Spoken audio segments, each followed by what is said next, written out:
Welcome to Leaders Lift. Now, this is the podcast for anyone working on personal development, leadership development, or just looking to figure out some tips and tricks and ways to get more out of life. I'm your host, Greg Cunningham, and I'm here to help you with navigating and getting the most out of life, which is sometimes not easy to do. Now, today I just want to start off and apologize for my voice. We've had several viruses running through our house, and I'm not back to 100% voice-wise, but I wanted to get this recorded. I didn't want to miss this week because this is part 2 of my end-of-year series. So apologies if the voice isn't the best, but it's all I can do. Now, for part 2 of my end-of-year series, this series is designed to help you with end-of-year planning, resolutions, goals, etc. And last week, I talked about the danger of comparisons and how doing comparisons can cause issues. Now, this week, I want to talk about something a little more practical or tangible. If you have any sort of a plan to get where you want to go out of life or get what you want out of life, then this is going to help you. I'm going to spend the next few minutes talking about how software development methodologies can be applied to personal or professional development plans. The goal would be to help you think of development a little bit differently and have a little bit different type of a plan versus what you're used to. So stick around for this. Now, before I jump in, just remember to do all the things. Follow, subscribe, share, check out the show notes, check out the website for more great information, and go back and check out all of these previous episodes that I did. So just do all those things, help us share the podcast out and get it out to those people that could really take advantage of it. Now, first of all, when I talk about software development, and I haven't done a ton of this in my life, but I want to talk about a concept called agile development. Now, this is my definition of agile, and I'm tailoring it a bit here for purposes. So if you're a pure agile theorist or a software developer and you know agile inside and out, please cut me a break. That's not my profession. So I'm going to tailor this just a little bit. Here's the things that I think are most important about agile and how they would apply to us in building these development plans. First of all, agile, it's about breaking things down into smaller chunks. Think about software, and instead of wanting to have the software be absolutely perfect on day one, you want to get a version of the software out there. They call that minimum viable product. I'm going to call it minimum viable plan for purposes of the development stuff. So you want to break things down into the smaller chunks designed to get you to that minimum viable plan. Now, what this allows you to do is allows you to move quickly, to learn quickly, fail fast or succeed fast, so you get that kind of feedback much faster than you would. Actually can allow you to release a product quicker than you might normally. And then that really facilitates the iteration. So no plan we make is ever going to be set in stone and going to go just perfectly. As soon as you start the plan, it's going to change. And that's fine. But if you're prepared for this and you're taking an agile approach, meaning that everything isn't set to be locked in stone, you've accounted for some flexibility and some other things that we're going to talk about, right? You can iterate very, very quickly. And if something doesn't go well, you can change on the fly and get where you want to go much, much quicker than trying to follow this 9-month plan exactly and getting to the end of 9 months and realize that you were set up for failure on day one. So kind of the opposite of that. So again, smaller chunks, minimum viable plan, move quickly, get feedback, and iterate fast and iterate often. Those are the key things that I think we can take from Agile and apply to us. Now, I've seen this work. When I talk about building products, I had a job where I was asked to build a brand new set of services for a product and had experience in this area. And I came in not really knowing what product management was about or product development. And so I kind of had to wing it and learn the vocabulary and did all of those kinds of things. But the end result of really embracing this concept of breaking things down into chunks, moving quickly, getting feedback as fast as possible, and being willing to adapt and iterate was that we moved faster than anyone expected. We launched the initial product very quickly, and it really was an MVP, a minimum viable product.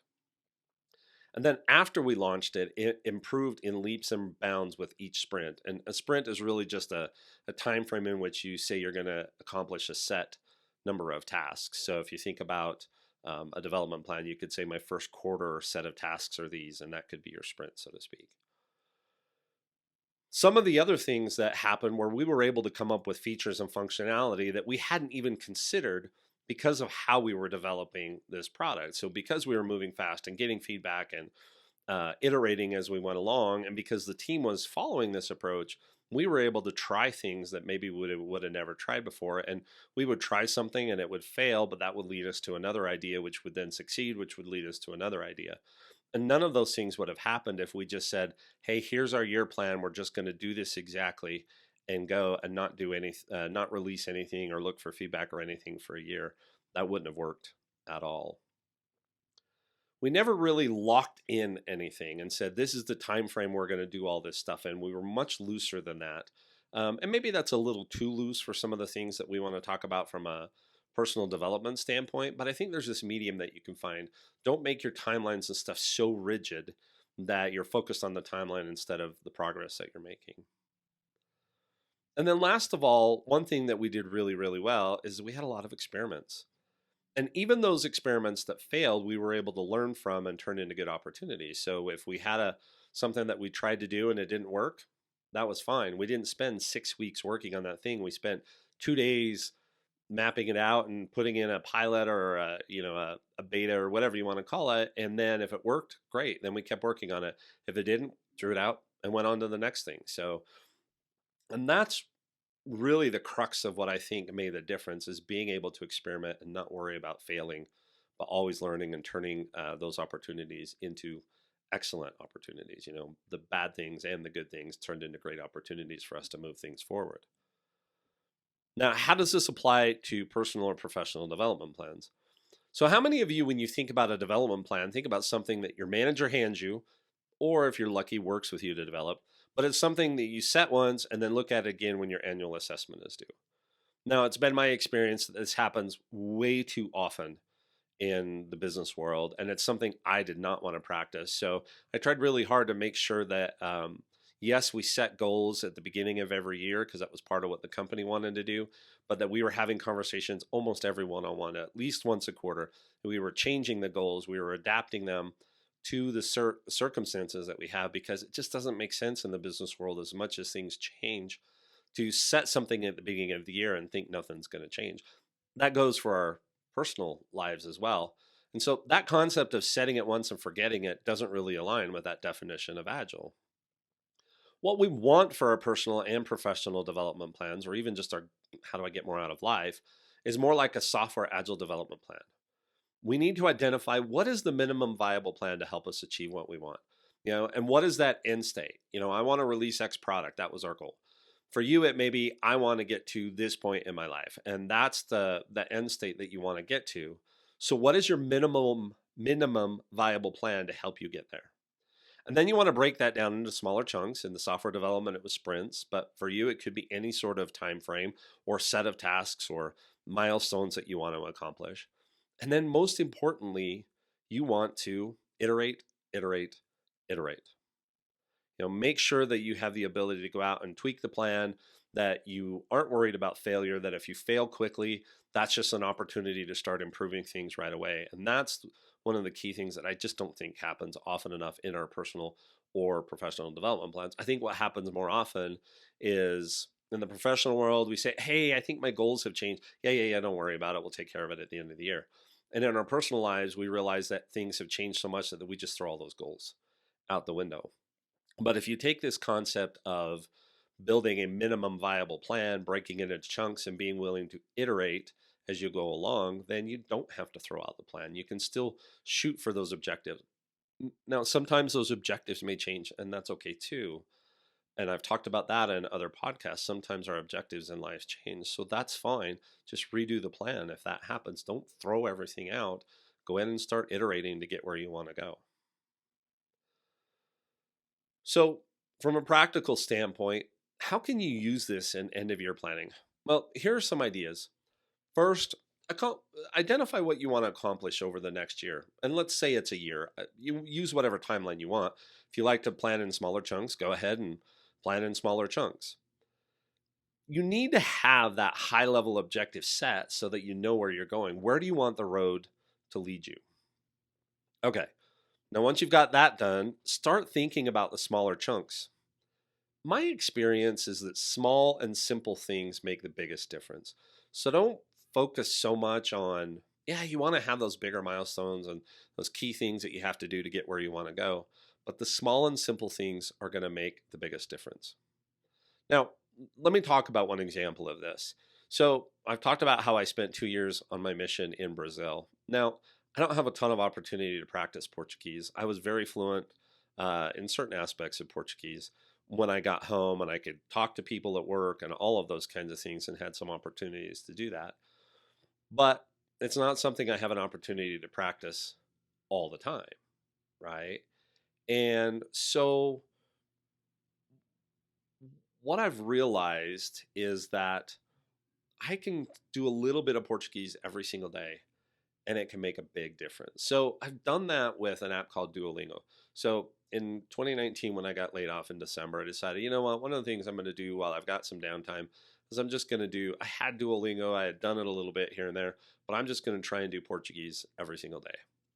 And since December of 2019, so almost 4 years now, actually, it has been 4 years at this point, I've done Portuguese in Duolingo every day, almost without fail. Now, cool thing about Duolingo is they have some freezes where you don't lose your streak. So I have a really, really long streak going right now because I've done it enough. And that may not seem like a big deal. And it's hard to really measure your progress when you're in the middle of that kind of stuff. But a few days ago, I was listening to a song in Portuguese and I kind of had a general idea of what the song was going to say. But all of a sudden, I realized that I could distinguish all of the individual words and that I knew what they meant. And I know that's because every single day I just did, it was 3 minutes usually, is about all it is.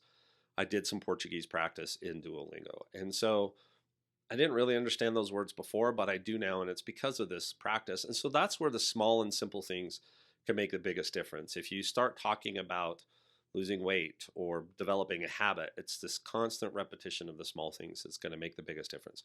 So think about those small and simple things that you can incorporate into your minimum viable plan. Okay. Number two, identify the early wins that can help you start building momentum. So these are generally simpler things, low hanging fruit, whatever you want to call them, the small things that you can do so you can start building up that momentum, because momentum is a hard thing to stop. And so if you can get that positive momentum going early on, then you're more likely to be able to continue down the pathway. Now, negative momentum is the same way. If you start backing off or you try things that are too hard on day one and don't get there and kind of frustrated kind of thing, then you may build up negative momentum and go backwards. So momentum is really hard to stop. So identify the early wins that can help you start building that momentum. And then also identify those other tasks and milestones that will help you either validate your course or know if you need to course correct quickly. So these are early things that you want to do to say, yes, this is where I really want to go. So like if you're thinking, hey, I think I might want to learn about AI, big topic nowadays, right? Well, instead of going in and signing up for a $10,000 class over a year to teach you how to do AI, maybe identify a task earlier that says, hey, I'm going to do this research, or this is how I'm going to decide if AI is really good for me. Those are the kind of tasks or milestones that will help you either validate that, yes, I really am interested in AI, or to let you know, yeah, maybe that's not exactly where you want to go. So I've tried this a couple of times with software development. I thought it'd be great to make my own app, all of those kinds of things. And so instead of going out and buying a computer and buying all this software and all of that kind of stuff, I started playing around with some of the simpler software development tools that Apple has. And it only takes me like 3 or 4 lessons in that free stuff for me to go, my brain doesn't work that way. So identify the early wins that can get you momentum, and then identify the stuff that may help you know, yes, I'm definitely on the right course, or no, I need to course correct, and do so quickly. Earlier you do that kind of stuff, the better off you're going to be. And then you also want to start thinking about your timelines, right? If I've got a goal to be at X point in my life in a year, then what are some of the timelines that I need to be? Again, this should be minimum viable plan, not chiseled in concrete kind of stuff. Now, the third thing you want to do is you want to start aligning those tasks or milestones with the time chunks. So, for example, you could say, month one, what are the foundational pieces I need to put in place? What are the simple things I'm going to do to build momentum? And what am I going to do to make sure that I'm on the right path? And I want to do all of that in month one because I don't want to come out of month one and not know that. I don't want to get to month four and realize I'm on a bad path. Okay, so that's what you need to put in place. You need to align those tasks or milestones with that first month. For example, if you were trying to lose weight, month one, you may want to see a doctor or a nutritionist or identify the things that are keeping you from losing weight, what tools you might need, like a food tracking app, exercise equipment, all of that kind of stuff. If you're just going to jump in and say, hey, I'm going to start losing weight on day one and you've not given it any thought, that might not work. Okay. So that's a good example of things you could do like in month one. Again, things that help you build momentum, know that you're on the right path or know that you need to course correct. And again, focus on the small and simple things. Now, fourth, lay out your high level and your flexible plan. This is your minimum viable plan. Don't worry about filling in every little detail or you lose flexibility and you may find yourself frustrated for not following the plan exactly, even though you may be making progress. And that's one of the reasons that people tend to give up on a lot of this kind of stuff is I lay out this plan and I can't follow the plan. I'm frustrated that my plan is broken and I may be actually making progress on something, but I'm not following my plan, so I'm frustrated, and then I give up and I regress. Okay. Flexibility is key, and it ties into agile. What you want is a plan that allows you to adjust as you learn and start to move down the path, but something that's always going to point you down that path to where you want to go. But it's not so set in stone that you get frustrated because you can't follow the path. So flexibility is key. Well, that's it for today. It's really short. I hope that you understand how these things can help you in this end of your planning. So again, first, define what you want to accomplish. Second, start thinking about the small and simple things, the early wins to build momentum, the things that you can do that will help you know if you're on the right path or not. Start aligning those tasks with the time chunks, and then build that flexible, high-level, minimum viable plan, right? Make sure it's flexible enough that as you learn and grow, that you can still get where you want to go. Now, I do just want to remind you, again, this is part 2 of this 4-part episode. Next week, we're going to talk about getting things done versus being productive. And then we're going to talk at the end about letting go of things, learning when to say no. But part 1 was about comparisons. I went through that last week.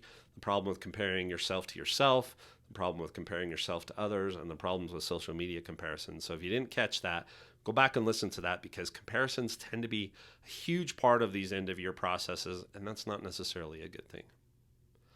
All right, so deliberate comparisons, don't compare yourself to others. That was message number 1. Message number 2 is to have an agile plan, a flexible, minimum viable plan that you can adjust and adapt to as you start learning and moving down the path towards that goal that you have. I hope this is helpful for you as you go into this end of year planning, whatever version of it you may be doing, or if you're just trying to do a reset, doesn't really matter. So thank you for joining me today. Don't forget to do all the things. Share this with others. If you've got teammates that you're going to be doing reviews with and want them to think about these things, feel free to share it with them. If you can, you could share it with your boss and say, hey, here's some of the things that I'm thinking about. If your family's trying to think about what are our goals for next year, it might be good to listen to as a family. So share away. Love to have you share it with everybody that you have. Thanks again for joining me this week. Again, next week, Getting Things Done. That'll be part 3 of this series. Until then, don't forget to pay attention to the comparisons you're doing and start thinking about this minimum viable plan that you can put together to help you get where you want to be next year. Thank you.